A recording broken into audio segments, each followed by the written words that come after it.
oma tõelised iseloomud ja meie kogukonna üks värvikamaid tegelasi, Krista, keda kõik tunnevad. Krista peab tänase aastapäeva peo kõne.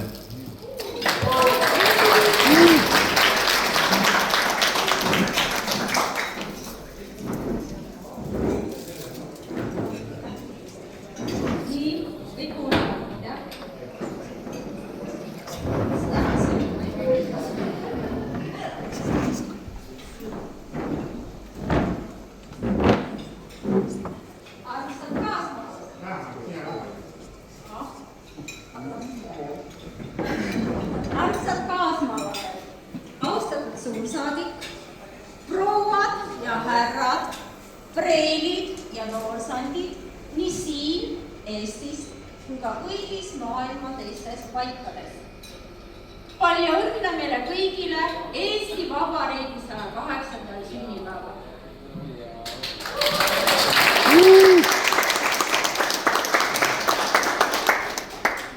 Praegusel ajal meil tuleb kaaluda iga oma sõna, et öeldule järgneks vihakõne või ei saaks netilaksu või sootuks kohtukutset, on päris keeruline kõneleda. Slängiks on saanud endise valitsusjuhi lause. Ja tihti otsitakse kriitikat ja vigu ka ridade vahel. Vältimaks arusaamatusi, siis värvisin täna suud punaseks, et kõik saaks üheselt aru, kus minu hääl ja minu mõtted välja tulevad. Täna ei taha vaid liisust ei kutsust, nukkudest, pukkudest ega ka poliitikast mitte kõneleda. Ma räägin vaid sellest, mis minu südant valutab ja minu hinge suuresti rõõmustab. Deborah Varandi. Astusin lihtsate asjade juurde, toetusin lihtsale heale. Mulle meeldib Mari-Liis Lille kõne pealkiri, mis on sellel pildil valesti, mida ta esitas Loomeliitude pleenumi 25. aastapäeva tähistamisel 2013. aastal. 13 aastat. 13 aastat on sellest ajast vett merre voolanud, aga endiselt pildil ei ole kõik hästi. Kahju on näha ja kuulda, et normaalsed inimsuhted kipuvad kaduma mõjutuspsühholoogia tõttu, mis tulenevad mingitest sotsiaalmeedia narratiividest. Me tahame saada heakskiitu inimestelt, kes ei ole meile absoluutselt olulised või kelle mõttemaailm iseenesest on sotsiaalmeedia tõttu nii ebaterve.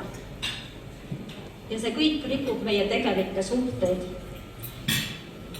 Rootsi kirjanik Anna Vaagler on öelnud, olla vajalik tähendab omada mingit ülesannet kusagile kuuluda. See tähendab seda, et teised saavad ilma minuta halvemini hakkama. No eks ole, aga ärge unusta, nii kurb kui see ka pole, asendamatuid on kõik surnuaiad täis. Hea meeldetuletus, et tegelik hoolimine ja vajalik olemine algab meist endist, meie seest, meie mõtte algest ning igast väikesest teost. Nii lihtne, on ju? Peeglike seina peal, kes on parim ilma peal? Sõbrad, meid eestlasi on vaid miljon, aga ometigi kritiseerime ja halvustame me teisi rahvusi, nahavärvi, usu või kommete pärast. Kust tuleb see viha, ülbus, õelus? Mina sellele vastata ei oska.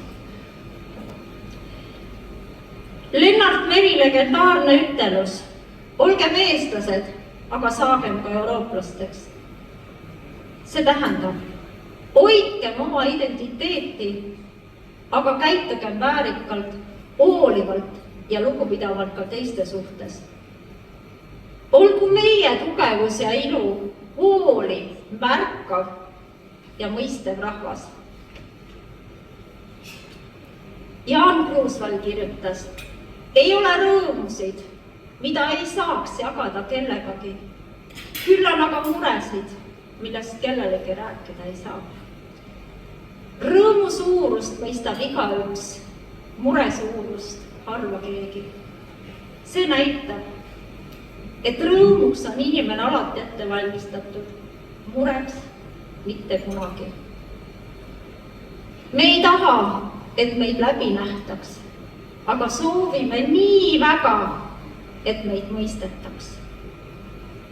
Me kõik ihkame inimlikku suhtlust, märkamist, vaikset kohalolu, ärakuulamist, mõistmist ning õrna puudutust. Sellised väikesed žestid on ankrud, mis hoiavad meid püsti, kui elu tundub mõnikord raske. Nüüd, mu kallid, arutame lahti selle lõua all oleva suururkade sõlme ja naeratame. Ei tule välja. Proovige, see sõlm tuleb lahti. Naeratus ei ole ainult ilus näoilme.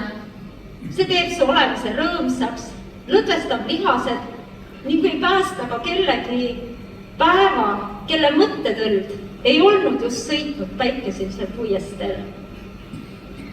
Teate, mulle väga meeldib üks lastelaul Naeratus. Nagu jõgi suur ja lai, olga pojad riibust vaid. Eks ka sõprus nõnda naeratusest algab. See tuletab meile meelde, iga teekond võib alata väikesest kukesammust, naeratusest, mis avab ukse hoolimisele ja lähedasele suhtlusele.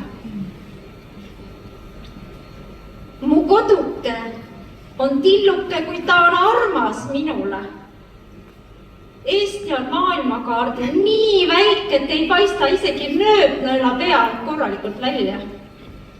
Aga meie edulised inimesed, sportlased, kultuuriinimesed, teadlased, kui ka noored teevad meid suureks ja nähtavaks. Need lood algavad sageli tagasihoidlikest kohtadest, kodust, koolidest, treeningusaalidest. Need algavad töökusest, õppimisest ja visadusest. Liidia Koidula kirjutas, oma kodumaa armastus, oma rahva usk, seda hoides püsib meie veri ja usk. Eesti edu ei ole ainult tulemused, see on teekond, visadus ja usk, et väikestest asjadest sünnib suur mõju. See on oskus tõusta pärast ebaõnnestumist ja minna edasi. Oleme uhked ja tunneme rõõmu võitude üle ning oskame ka väärikalt vastu võtta kaotust, kui valus see siis ka poleks. Eestlased on nutikad, loovad, edasipürgijad ja visad. Noored eestlased, nii kodumaal kui mujal maailmas, ei ole lihtsalt tulevik. Nad on juba olevik. Nad liiguvad vabalt kultuuride ja keelte vahel, tuues Eestisse uusi teadmisi, vaateid ja kogemusi. Jan Kaplinski. Kõik, mis hinge jõuab, jääb mäluks ja juurteks. Juured ei pea olema alati mullas. Orhidee on hinnatud ja ilus, aga tema juured on õhus. Nad kinnituvad loodusest puutüvedele ja võtavad niiskust õhust. Samamoodi võivad eestlased olla kaugel kodust ja ikkagi tunda oma juurte olemasolu. Juured on keeles, mälus, väärtustes, mida endaga kaasas kanname. Eestist võib ära minna, aga Eesti ei kao inimestest ära. Koidula, meil aiaäärne tänavas, kui armas oli see. See rida ei räägi ainult ühest kohast. see räägib kuuluvusest, tundest, et kusagil on kodu, mis jääb meiega ka siis, kui oleme sellest kaugel. Lõpetuseks küsin uuesti, mis siis on sellel pildil valesti? Vastus on aus. Pilt pole täiuslik. Aga pilt on siiski elav ja liikuv. Hemingway on kirjutanud oma raamatus, kellele lüüakse hingekella. Ükski inimene ei ole saar täiesti omaette. Iga inimene on tükk mandrist, osa maismaast. Me kõik saame teha midagi, olla vajalikud üksteisele, märgata, olla päriselt kohal ja hoolida ning ärme unusta, naeratame. Täna siin Tenerifel olgem kogukond, kes hoolib tõeliselt, olles toeks ja abiks üksteisele ning loob ka kodutunde nii kaugel Eestist ära olles. Eestimaa, Eiki Vilep. Peipsi ääres Saaremaani, Läti piirist mereni, igast lapsest punapõsksest kuni suure pereni. Kõik see kokku on me kodu. See on meie Eestimaa. Kaardi pealt võib ära võtta, südamest ei kätte saa. Ilusat vabariigi sünnipäeva. Elagu Eesti!